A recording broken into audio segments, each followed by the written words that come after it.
kudune damkar iki. Lah iki kudune damkar nek ora damkar ya ora iso no. Few moments later.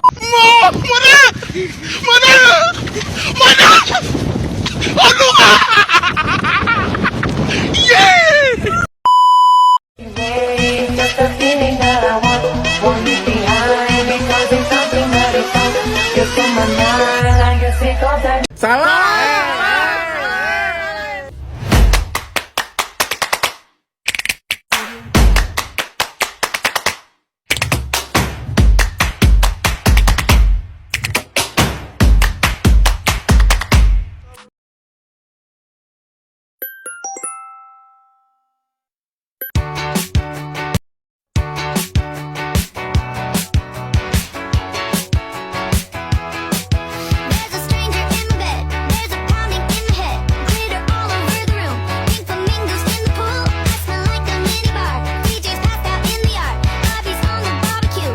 This a hickey or ruse. Pictures of last night ended up online. I'm screwed. Oh well. It's a blacked out blur, but I'm pretty sure it rules. Damn.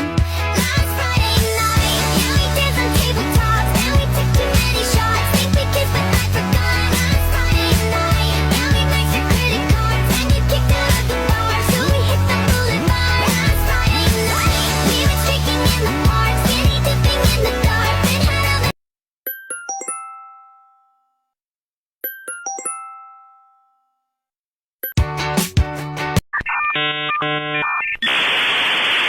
Saya wassalamualaikum bro.